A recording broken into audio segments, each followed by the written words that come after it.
Howdy, folks. My name is Amos. I'm a farmer living in eastern Ohio about the year 1820, and it's going to be my job to lead you through this presentation. Normally, I'd tip my hat, but the man who drew me says I needn't bother, that I'll get by just fine with a hat that's only drawn on. He decided I didn't need to move my arms either, even though I have a terrible itch in the small of my back and can't scratch it. Quit complaining, Amos, he says. You were created to narrate, and you can't dally or folks will lose interest. Well then, since I've nothing else to do, here goes the presentation. I'll see you folks again in just a moment.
I was only a child when the war ended, so I don't remember much about the American Revolution. But my daddy fought at Brandywine.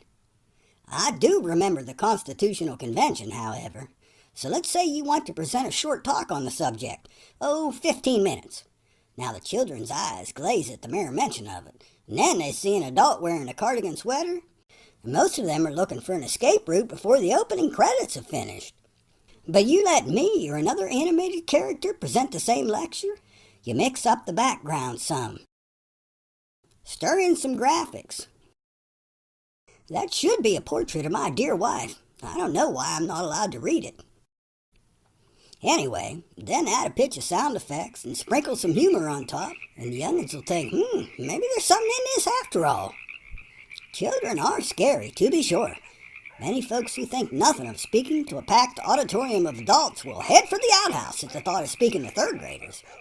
You won't find a tougher audience. The third graders, I mean. Big folks, they're used to being bored, especially by academics. Children won't stand for it. They know better.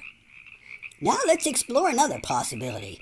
The introduction of a classic story, in this case told by the fictional author himself, Dietrich Knickerbocker. I'll see you folks again in just a moment.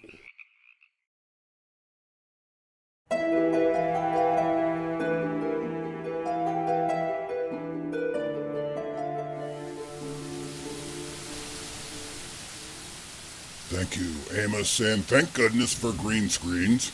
I wouldn't want to be about on such a night. The Legend of Sleepy Hollow. It's an American classic that everyone can enjoy. It has love and wooing for the romantically inclined, ghosts and flying pumpkins for the adventurous, and as for adults, whose idea of adventure and romance is eating, Irving wrote some of the best description of food that's been put to paper. I could begin by reading the story. It was the very witching time of night that Ichabod, heavy-hearted and crestfallen, pursued his travels homeward along the sides of the lofty hills which rise above Tarrytown, and which he had traversed so cheerily. Well, you get the idea. But I could have introduced the author first, or shown an illustration. The possibilities are endless. Hearing a story is no substitute for reading a story, but it's better than not knowing a story exists, and it may inspire someone to remove a dusty old tome from the shelf and discover what's inside. I thank you.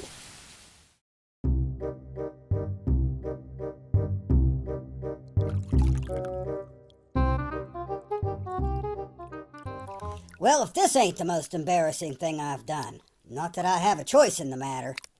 Don't worry, folks, I ain't about to stand up, and even if I did, I wasn't drawn with that much detail. The two previous segments worked well, I think you'll agree. But we aren't confined to pure animation. No, sir. We can present video footage, of course. Or we can place an animated character into a video.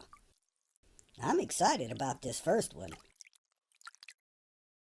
1925, Plymouth Notch, Vermont, the hometown of my favorite president. And if I'm not mistaken, that's Mr. Coolidge himself. Just imagine a president doing real work. But maybe we'd like to visit a current-day historical site.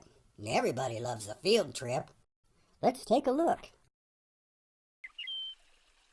Sharpsburg, Maryland, September 17, 1862. The Battle of Antietam. What a horrible day it was, to be sure. Over 20,000 casualties. My own grandson, Corporal Benjamin Jefferson Hastings, died trying to take that very bridge. Known ever since as Sideburns Bridge. It's a pretty place now, calm and tranquil. But if you close your eyes and concentrate, you can almost hear the sound of the battle.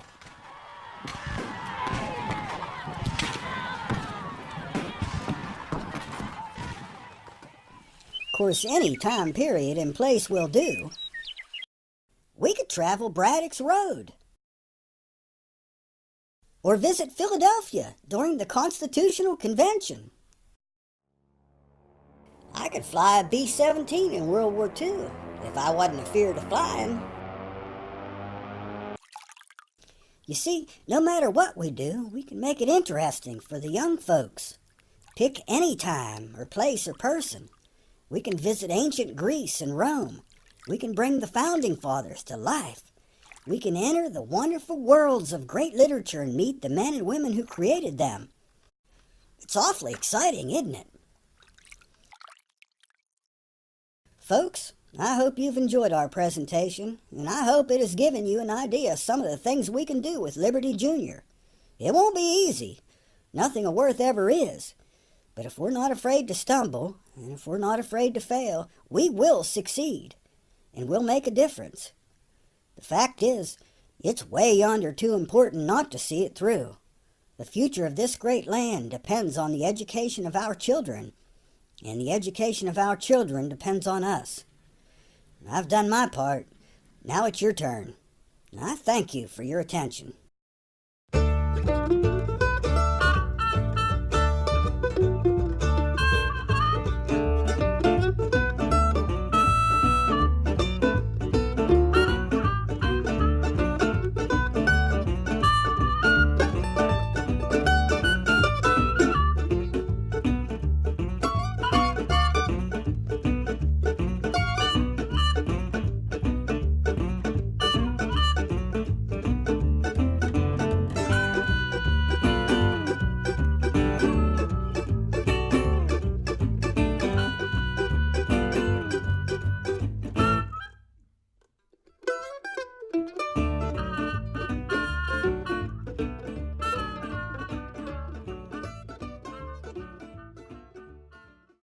That's a wrap.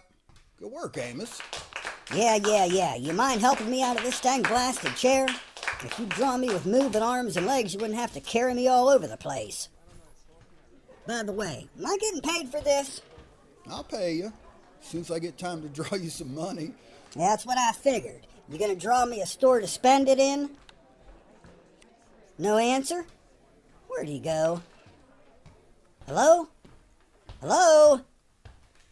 Is anyone there? Hello? Hello? Get me out of this chair!